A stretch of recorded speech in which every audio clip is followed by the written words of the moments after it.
अस्सलाम वालेकुम। यहाँ इस्लामिया के सामने हम लोग का घर है। सुबह हमारे वालिद साहब फांसी लेके मर गए। इसकी वजह बोले तो एक हमारा भाई है, फुप्पू का बेटा है, उनकी वजह से टॉर्चर हो रहे, उन्होंने बच्ची को लेके भाग गए।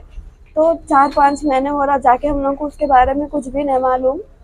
उनकी अम्मी रोज जी हाँ उनकी थी, मगर हमारे डैडी के नाम पे करा है पेपर, तो वो वजह से टॉर्चर हो रहे थे। रोज फोन आ रहे थे, रोज टॉर्चर कर रहे थे। उनकी जो बच्ची है ना, उनकी अम्मी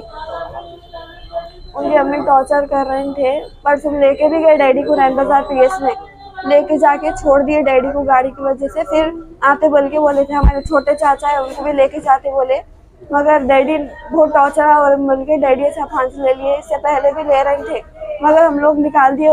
मैं समझाई डैडी को, तो मगर डैडी ने सुने मेरी बात। तो अभी यहाँ से मिले साहब आपसे कांटेक्ट में है? हाँ, उन्होंने बोले हम लोग इंसाफ दिलाते, मेरे को उनके ऊपर भरोसा है। इंसाफ दिलाओ, हम लोग को इंसाफ होना। हम लोग कहाँ जाना बोलो, अब हम लोग को कौन देखते। SRT कॉलोनी याकुतपुरा में एक यूनुस नामकारी शख्स का फांसी लेने की तरफ से इंतकाल हुआ। उसकी वजह जैसे ही मालूम करने की कोशिश की गई तो पता चला कि रैन बाजार पुलिस के जानिब से हरासमेंट चल रहा था। हरासमेंट की वजह ये थी कि यूनुस साहब का भांजा किसी लड़की से मोहब्बत करता था, उस लड़की के साथ में लापता हो गया था पिछले 1 महीने से। तो मुसलसल 1 महीने से पुलिस यूनुस साहब और उनके भाइयों को बुला रही थी और टॉर्चर कर रही थी कि आपका भांजा कहाँ है, हमको बताओ। इन लोग को मालूम नहीं था, इन लोग बार बार इनकार कर रहे थे, मगर यूनुस साहब ये टॉर्चर बर्दाश्त नहीं करके सुबह आज फांसी ले लिया। रात को इनको ये पता चला कि भाई रात को पुलिस आएंगे, उठाकर ले जाएंगे, तो ये अपने बड़े भाई के घर पे बीवी और एक बच्ची है उनके साथ में जाकर रात को बड़े भाई के घर रह गए थे।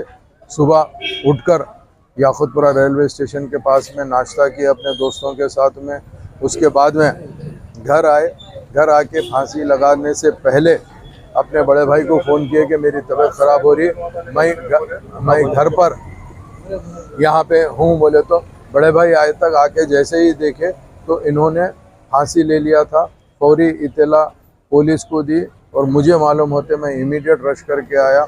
आने के बाद में पुलिस को बुला के पंचनामा करके डेड बॉडी उस्मानिया हॉस्पिटल को शिफ्ट करवाया गया है।